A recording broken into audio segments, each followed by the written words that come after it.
नमस्कार मित्रांनो. मित्रांनो, आज आपण आजच्या भयकथेमध्ये कोकणातील 3 कॉलेजमध्ये शिकणाऱ्या युवकांना म्हणजे साताऱ्यामध्ये हॉस्टेलमध्ये आलेला एक भयानक अनुभव आज पाहणार आहोत. कोकणातले 3 युवक ज्यांची नावं आहेत राजेश, अमित आणि अविनाश. यांनी साताऱ्यामध्ये एका इंजिनिअरिंग कॉलेजमध्ये ॲडमिशनसाठी ॲप्लिकेशन केलं होतं आणि तिथे त्यांचं ॲडमिशन झालं होतं.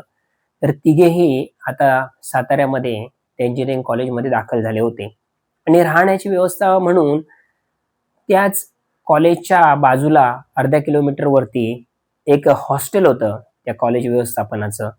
तिथे ह्यांनी राहण्यासाठी म्हणून त्यांनी एक रूम बुक केली होती.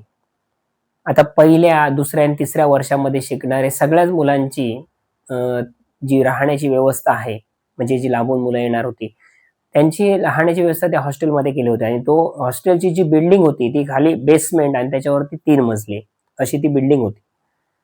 तर मित्रांनो, हे तिथे राहायचे. हे कोकणातून गेलेले तिकडे साताऱ्यामध्ये.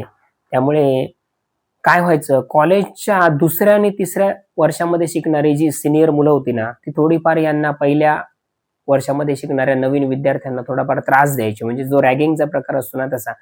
म्हणजे त्यांना टोचून बोलायचं, किंवा त्यांच्याबरोबर दादागिरी करायची. असे काही प्रकार त्यांचे सीनियर आणि ज्युनियर विद्यार्थ्यांमध्ये चालायचे. आता अविनाश, अ, त्याच्यानंतर अमित आणि राजेश हे तिघेही कोकणातले. त्यामध्ये राजेश हा थोडासा तरकटी स्वभावाचा, रागीट स्वभावाचा होता. त्याला ह्या सगळ्या गोष्टींचा, रॅगिंगचा किंवा जी मुलं त्रास द्यायची सिनियर मुलं, त्यांचा खूप राग यायचा. परंतु हे दोघेही अमित आणि अविनाश त्याला सांगायचे की आपण इथे शिक्षणासाठी आलोय, आपण इथे भांडण्यासाठी नाही आलोय. तर राजेश सांगायचे की आपण कॉलेज व्यवस्थापनाला सांगूया की हे मुलं अशी करतात. तर ते म्हणतात की नाही, एकदा आपण सांगितलं ती मुलं आणि त्रास देणार आपल्याला. त्यापेक्षा आपण निमूटपणे इथे अभ्यास करायचा आणि त्यांच्याशी जुळतं-मिळतं म्हणजे जुळवून घ्यायचं. पण तो राजेश, त्याला राग यायचा ह्या सगळ्या सिनियर मुलांचा, कारण ते त्यांना त्रास द्यायचे म्हणून. एके दिवशी असंच ना, कॉलेज तून आल्यानंतर मग संध्याकाळी अविनाश आणि हे तिघेही त्या हॉस्टेलच्या खाली उभे होते आणि ती सिनियर मुलं जी दुसऱ्या आणि तिसऱ्या वर्गामध्ये, तिसऱ्या वर्षामध्ये शिकत होती, ती तिथे आली आणि त्यांच्यामध्ये हुज्जत झाली आणि राजेश मग त्या सिनियर मुलांवरती चिडला आणि मग हातघाईवरती विषय आला. तर राजेश त्यांना विचारायला, तुम्ही आम्हाला का त्रास देताय? की आम्ही तुमचं काय केलंय? तुम्ही का देताय आम्हाला त्रास? आम्ही लांबून आलोत, कोकणातून आलोत म्हणून तुम्ही आम्हाला त्रास देताय का? तर ती सिनियर मुलं त्या राजेशला सांगू लागली, की उद्यापासून आम्ही तुम्हाला त्रास देणार नाही. फक्त आम्ही जी गोष्ट सांगतो ना ती तुम्ही उद्या करून दाखवायची. मग आम्ही तुम्हाला कोणत्याही प्रकारचा त्रास देणार नाही. तर राजेश सांगतो, की तुम्ही सांगा जे काय करायचं असेल ते मी तुम्हाला करून दाखवतो. आम्ही तिघेही तुम्हाला करून दाखवतो. पण त्यानंतर तुम्ही आम्हाला त्रास द्यायचा नाही. तर ती सीनियर वर्गातली मुलं सांगतात, की ठीक आहे, एक काम करा. हे जे हॉस्टेल आहे ना, त्या हॉस्टेलचा जो बेसमेंट आहे खाली ना, तो पूर्णतः दगडी बांधकाम करून बंद केलेला आहे. इथे पहिल्यांदा पार्किंगची व्यवस्था होती. मुलांच्या ज्या गाड्या होत्या किंवा कॉलेज व्यवस्थापनाचे जो स्टाफ असतो त्यांच्या गाड्या इथे पार्क करण्यासाठी म्हणून जागा केली होती. परंतु इथे जो एक वॉचमन होता, त्याचं नाव होतं रामू. एके दिवशी रात्री अचानकपणे ह्या बेसमेंटमध्ये त्याचा मृतदेह कॉलेज व्यवस्थापनाला आढळला आणि त्यानंतर मग अशी घटना होऊ लागली, त्याच्यावरती अंत्यसंस्कार झाले. त्यानंतर 10-12 दिवसांनी तो मेलेला रामू नावाचा वॉचमन तिथे बसलेला दिसायचा त्या बेसमेंटमध्ये आणि बऱ्याच मुलांना तो दिसू लागला. आणि नंतर मग हे सगळ्या तक्रारी आल्यानंतर मग कॉलेज व्यवस्थापनाने काय केलं, की ते जे बेसमेंट आहे ना पूर्णतः बांधकाम करून त्याला एक दरवाजा लावला लाकडी आणि ते पूर्णतः बंद करून टाकलं. म्हणजे तिथे कोणी जाऊ नये किंवा तिथे जो दिसणारा जो रामूचा जो दिसायचा, तो मेल्यानंतर तिथे खुर्चीवरती बसलेला दिसायचा पहारा करत असताना रात्रीचा ना. तर हा सगळा प्रकार बंद व्हावा म्हणून तो बेसमेंट त्याने पूर्ण दगडी बांधकामाने बंद करून त्याला दरवाजा लावला. पण तो दरवाजाला कुलूप नाही लावलं, तर तो दरवाजा असा देऊन त्याला एक कडी लावून ठेवली नुसती. परंतु कॉलेजमधल्या सगळ्या विद्यार्थ्यांना माहित होतं, की या ठिकाणी त्याचा मृतदेह सापडलाय आणि तो रात्री 12-1 वाजता जर आपण तिथे खाली वगैरे आलो ना, तर तो दिसतो म्हणून. तर ती सिनियर मुलं राजेशला, अमितला आणि अविनाशला सांगू लागली, मग तुम्ही एक काम करायचं, रात्री 12 वाजता ह्या बेसमेंट जो बंद केलंय आणि त्याला जो दरवाजा लावलाय ना लाकडी, त्या दरवाजातून आतमध्ये जायचं बेसमेंटमध्ये आणि फक्त घड्याळ लावून 10 मिनिटं राहून दाखवायचं. आणि तर 10 मिनिटं तुम्ही तिघेही त्या बेसमेंटमध्ये राहिलात, तर मग पुढे आम्ही तुम्हाला त्रास देणार नाही. आम्ही तुम्हाला शब्द देतो. आता अविनाश आणि अमित घाबरले. राजेशला म्हणतात, चल असलं काहीतरी त्यांचं तुम्ही मान्य करू नको, चल आपण आपल्या रूमवरती जाऊया, यांच्याशी यांच्या बरोबर हुज्जत घालण्यात, यांच्या नादी लागण्यात काय अर्थ नाही म्हणून. तर राजेश म्हणतो, नाही, कायमची जर कटकट जात असेल ना, तर आजच रात्री आपण 12 वाजता इथे यायचं आणि 12-10 पर्यंत या बेसमेंटमध्ये राहून दाखवायचं ह्या सगळ्यांना. आता ती सिनियर मुलं सगळी हसू लागली आणि त्यांना चिडवू लागली, की झाला तुम्ही टरकलात का? तुमच्यामध्ये काय हिंमत आहे त्या बेसमेंटमध्ये राहण्यासाठी? तसं राजेश अजून तो उत्तेजित झाला आणि तो म्हणाला, की आजच रात्री मी तुम्हाला 12 वाजता आम्ही तिघे या बेसमेंटमध्ये राहून दाखवतो, पण उद्यापासून तुम्ही आम्हाला त्रास द्यायचा नाही. हे सगळं या दोघांनाही मान्य होतं आणि ही पैज लागते त्यांच्यामध्ये. आणि मित्रांनो, रात्र होते, रात्रीचं त्यांचं जेवण होतं. आता ती सिनियर 4-5 मुलं आणि हे तिघे रात्री 11:30 पावणे 12 वाजता आपल्या रूममधून बेसमेंटकडे येतात. बेसमेंटकडे आल्यानंतर तो बेसमेंट पूर्णतः दगडी बांधकामाने बंद केलेला असतो आणि समोर लावलेला तो लाकडी दरवाजा. आता ती मुलं सांगतात त्यांना, सिनियर मुलं, की तुम्ही तिघांनी हा दरवाजा उघडायचा आणि याच्या आतमध्ये जायचं आणि आम्ही बाहेर घड्याळ लावणार. आम्ही लांबून पाहणार, की तुम्ही 10 मिनिटंच या ठिकाणी राहायचंय, 10 मिनिटांनी तुम्ही बाहेर यायचं. आपली पैज पूर्ण होईल आणि उद्यापासून आम्ही तुम्हाला त्रास देणार नाही. आता हे तिघे, आता अविनाश आणि अमित घाबरत असतात, परंतु राजेश त्यांना धीर देत असतो, काही घाबरायचं नाही, कोण इथे दिसणार नाही, कोण तो रामू वॉचमन, त्याचं मृतदेह इथे सापडला म्हणून काय त्याचा आत्मा किंवा त्याचं भूत काही इथे राहणार नाही आणि ह्या सगळ्या गोष्टी थोतांड असतात किंवा खोट्या असतात. त्यामुळे आपल्याला 10 मिनिटं राहायचंय ना, कायमस्वरूपी ही कटकट निघून जाईल, 10 मिनिटं आपण आतमध्ये जाऊन राहायचं. आणि ते 12-10च्या दरम्याने तो दरवाजा उघडतात. म्हणजे ती सिनियर मुलं देखील त्यांच्यासोबत असतात, तो दरवाजा त्यांना उघडून देतात. तर आतमध्ये पूर्णतः काळोख असतो. यांनी आता आपल्या बरोबर तिघांनी आता आतमध्ये जायचंय म्हणून मोबाईल नेलेला असतो बरोबर, म्हणजे उजेडासाठी म्हणून. तर ती सिनियर मुलं त्यांना दरवाजा उघडून देतात आणि ते तिघेही अविनाश, अमित आणि राजेश आतमध्ये जातात त्या बेसमेंटच्या दरवाजातून. आणि हे नंतर मग बाहेरून असाच दरवाजा बंद करतात, कडी वगैरे लावत नाही, कारण त्यांना लवकर बाहेर यायचं असेल तर. आणि लांब उभे राहून फक्त आता यांची 10 मिनिटं कधी पूर्ण होतात आणि ह्या 10 मिनिटांमध्ये त्यांच्या बाबतीत काय होतंय, आज तो रामू, त्याचा जो प्रेतात्मा आहे, की त्याचं भूत यांना दिसतंय का, हे त्यांना पाहायचं होतं. तर हे तिघेही आतमध्ये जातात. आतमध्ये गेल्यानंतर कोंदट असा तिथला तो सगळा वास तिथे येत असतो, असं कुजलेल्यासारखा, आणि ती कोंदट हवा तिथे गेल्यानंतर त्यांचा श्वास थोडासा गुदमरायला होता आणि तो दरवाजा परत आतून बंद केला यांनी. त्यामुळे सगळीकडे काळाकुट्ट अंधार आणि कुठेतरी असं आतमध्ये मोडक्या तोडक्या अशा वस्तू ठेवलेल्या होत्या. तिथे बोलल्यानंतर तो बोललेल्याचा आवाज पुन्हा पुन्हा त्या बेसमेंटमध्ये ह्या तिघांना ऐकायला येऊ लागला. राजेश आता अविनाश आणि अमितला धीर देतो, की ते आपल्याला 10 मिनिटं थांबायचं, तुम्ही काही घाबरू नका, कोणाचं भूत, त्या रामूचं भूत वगैरे काही इथे येणार नाही, तुम्ही बिंदास्त राहा माझ्या बरोबर, आपण इथे 10 मिनिटं राहू नंतर बाहेर पडू. आता ती 4-5 मिनिटं जातात, हे तिघे आतमध्ये त्या मोबाईलच्या उजेडामध्ये बघत असतात, तर काही नाही तिकडे. सगळे ते कोळ्यांची जळमट वगैरे असतात, कचरा जिकडे तिकडे पडलेला असतो आणि त्या जुन्या मोडक्या तोडक्या खुर्च्या वगैरे टेबल अशी तिथे बेसमेंटमध्ये ठेवलेली असतात मित्रांनो. आणि हा सगळा प्रकार ते तिघेही आजूबाजूला ते बॅटरीच्या टॉर्चने, मोबाईलच्या टॉर्चने बघतात.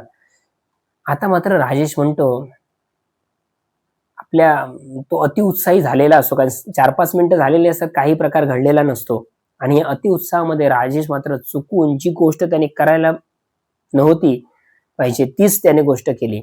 आणि तो म्हणतो, रामू काका, तुमचं इथे भूत असेल ना, तर या आमच्या समोर, या आमच्या समोर, तुमचं भूत असेल तर आम्हाला ते पाहायचंय. असं राजेश मोठमोठ्याने तिथे बेसमेंटमध्ये ओरडतो.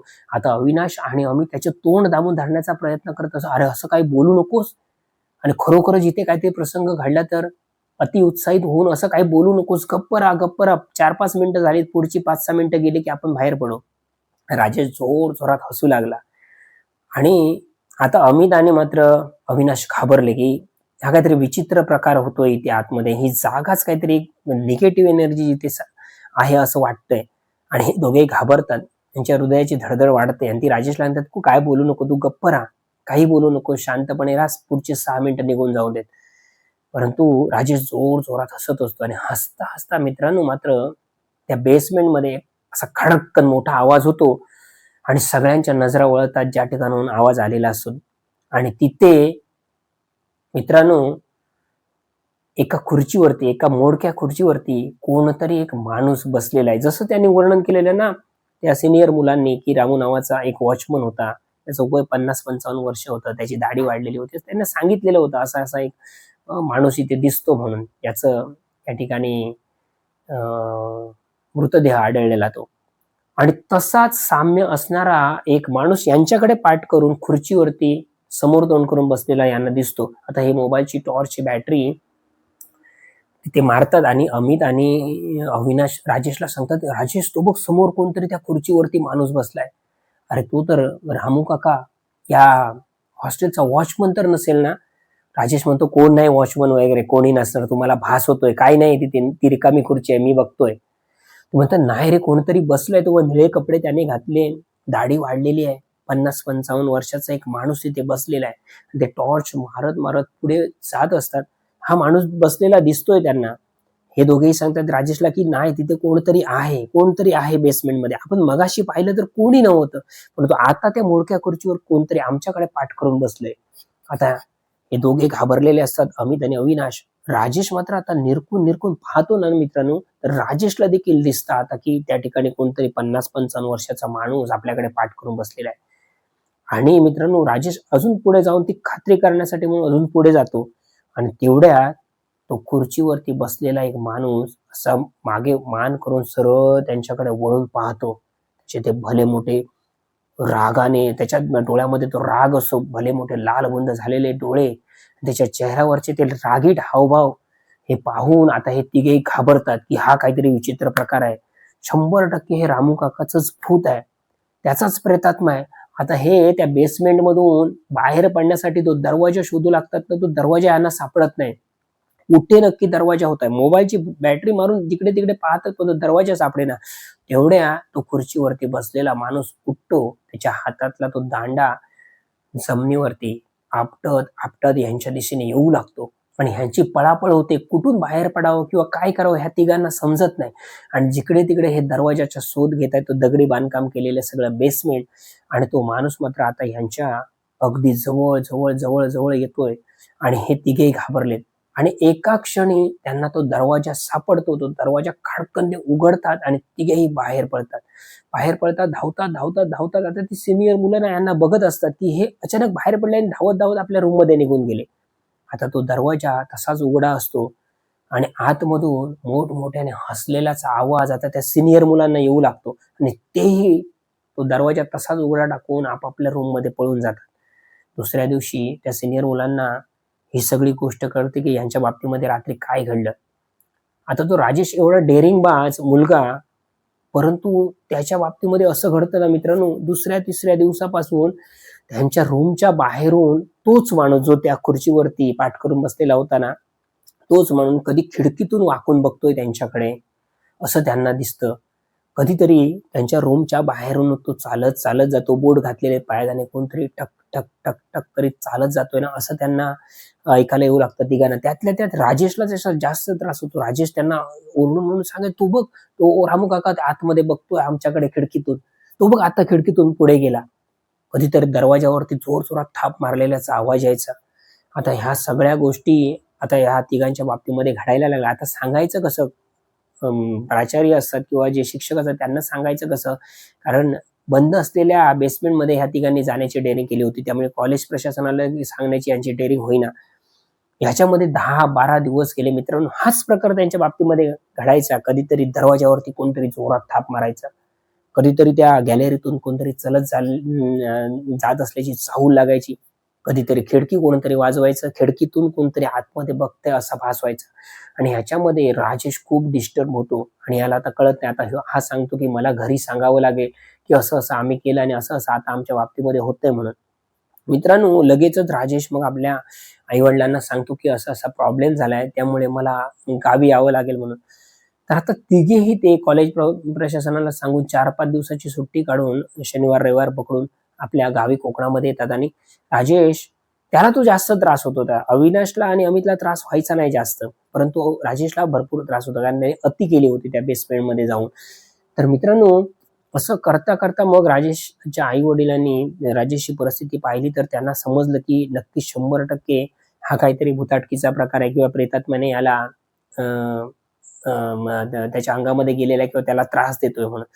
तर राजेशचे जे आई वडील आहेत, ते राजेशला एक दिवशी घेऊन एका मांत्रिकाकडे जातात आणि त्यांना मग राजेशने हा प्रकार आपल्या आई वडिलांना येऊन सांगितला की असं असं आम्ही केलं, त्यानंतर अशा गोष्टी घडायला लागल्या. तसे ते मांत्रिकाला देऊन सांगतात की असं असं राजेशच्या बाबतीमध्ये घडलंय म्हणून. तर तो मांत्रिक सांगतो की उद्या रात्री तुम्ही 10च्या दरम्यान माझ्याकडे या, म्हणजे जे काही विधी असतील त्या आत्म्याला शांत करण्याचे किंवा त्याला परत पाठवण्याचे किंवा त्याला मुक्ती देण्याचे, ते सगळे विधी आपण उद्या रात्री करूया, कारण ह्या सगळ्या गोष्टी रात्री कराव्या लागतात. तर मित्रांनो, मग दुसऱ्या दिवशी ते सगळं जी काही त्याला लागणारी सामग्री होती ती सगळी घेऊन राजेशचे आई वडील त्या मांत्रिकाच्या जसे घरामध्ये येतात ना, आता ते राजेश पुढे चालत असतो, त्याच्या मागे आई वडील चालत असतात त्याचे. तर राजेशच्या बरोबर आणि एक कोणतरी माणूस तो 50-55चा चालतोय असं त्या मांत्रिकाला दिसायचं. तर तो मांत्रिक त्या आपल्या शक्तीने त्याला सांगायचा की तू आहेस तिथे थांब, तू त्याच्या म्हणजे त्याला त्रास देऊ नको, तू आहेस तिथे थांब आणि तू तुझ्या जागेवरती जा म्हणून. तर तो म्हणजे तो जो बोलायचा ना माणूस 50-55 वर्षाचा, त्या मांत्रिकामध्ये आणि त्याच्यामध्ये ते संभाषण व्हायचं आणि हे तिघे जण बघत राहायचे की हा मांत्रिक बोलतोय कोणाकडे, की तू जागच्या जागी थांब, तुझ्या जागी निघून जा, तू याला त्रास देऊ नको म्हणून. आणि त्या राजेशला मग तो मांत्रिक आपल्या समोर बसवतो, ते होम हवन केलेलं असतं, त्याच्यामध्ये विभूती वगैरे काय काय सामग्री तिथे मांडलेली असते आणि टाकत असतो. राजेशचे आई वडील बाजूला बसलेले असतात आणि मित्रांनो, त्याने दरवाजा बंद केलेला असतो मांत्रिकाने आणि हे सगळे जी काही पूजा आहे किंवा काय करायचं ते सगळं चालू असतं. रात्री 10-11 वाजता तो मंत्र जोरजोरात मांत्रिक म्हणत असतो आणि एकेकाळी एक क्षण असा येतो की राजेश बेशुद्ध होऊन मागच्या मागे पडतो आणि जो दरवाजा मांत्रिकाने बंद केलेला असतो आपल्या घराचा, तो खडकन उघडतो आणि त्याच्यातून कोणतरी अशी शक्ती बाहेर गेलेल्याचं त्या राजेशच्या आई वडिलांना जाणवतं आणि तो मांत्रिक म्हणतो की तू कोणालाही याच्या पुढे त्रास देऊ नको, तू तुझ्या जागी जा, मी आज तुला गती दिलेली आहे किंवा तुला मी मोक्ष दिलेला आहे, तेव्हा कोणालाही त्रास न देता तू तुझ्या जागी जा म्हणून आणि ह्याच्या पुढे कोणालाही त्रास द्यायचा नाही. राजेशचे आई वडील हे सगळं बघून आश्चर्यचकित होतात की कोणतरी दरवाजा उघडून बाहेर गेलं, कारण ऑटोमॅटिक दरवाजा उघडला होता आणि राजेश तेवढ्यातच मग खाली बेशुद्ध पडला होता मागच्या मागे. आणि मग राजेशच्या आई वडिलांना तो मांत्रिक सांगतो की राजेशच्या तोंडावरती पाणी मारा आणि तो राजेशच्या तोंडावरती ते पाणी वगैरे मारतात आणि मग राजेश शुद्धीत येतो. आणि मग ह्या सगळ्या गोष्टी तो मांत्रिक त्याच्या आई वडिलांना सांगतो की जो कोणी माणूस आहे आणि त्याचा जो काय मर्डर झालाय त्या बेसमेंटमध्ये ना, त्याचा जो प्रेतात्मा आहे त्या बेसमेंटमध्ये घुटमळत होता, तो अनेक लोकांना दिसला किंवा यांनाही दिसला, तर तो त्याचा प्रेतात्मा त्या ठिकाणी वावरत होता किंवा त्याचा वास त्या ठिकाणी त्या प्रेतात्म्याच्या त्या बेसमेंटमध्ये होता आणि ह्यांनी रात्री 12 वाजता जाऊन ती मोठी चूक केली होती आणि म्हणून त्या प्रेतात्म्याने याच्यावरती तो आपला प्रभाव टाकला होता आणि याच्या बाबतीमध्ये तो त्याला दिसू लागला, खिडकीत दिसू लागला किंवा दरवाजातून जाता येताना दिसू लागला. तर मात्र आता आजपासून राजेशला कोणताही त्रास तो देणार नाही प्रेतात्मा, कारण त्याला आज मी मोक्ष दिलेला आहे आणि आजपासून तो राजेशला काय त्या कॉलेजमधल्या कुठच्याही मुलांना किंवा इतर काही लोकांना तो त्रास देणार नाही. त्याच्यानंतर मग राजेशला घरी आणतात त्याचे आई वडील. एक 7-8 दिवस तो पुन्हा एकदा राहतो गावी आणि मग पुन्हा एकदा आपल्या कॉलेजमध्ये निघून जातो. पण मित्रांनो, त्याच्यानंतर मात्र राजेशच्या बाबतीमध्ये कोणतीही अशी वाईट घटना किंवा अशी काही विचित्र घटना त्याच्या बाबतीमध्ये त्या कॉलेजमध्ये घडली नाही. पुढची 2-3 वर्ष त्याने मग तिथे कंप्लीट करतो, पुन्हा एकदा गावी परतला. तर मित्रांनो, अशी ही एक भयानक घटना राजेशने मला सांगितली होती, ती आज मी तुम्हाला सांगण्याचा प्रयत्न केलाय. कथा कशी वाटली नक्कीच कमेंट करून सांगा. तुम्ही चॅनलवरती नवीन असाल तर तुम्हाला विनंती आहे की चॅनल सबस्क्राईब करा, म्हणजे असे भयानक अनुभव तुम्हाला या चॅनलवरती ऐकायला मिळतील. मी दिलीप आज सर्वांच्या मनापासून रजा घेतो. धन्यवाद.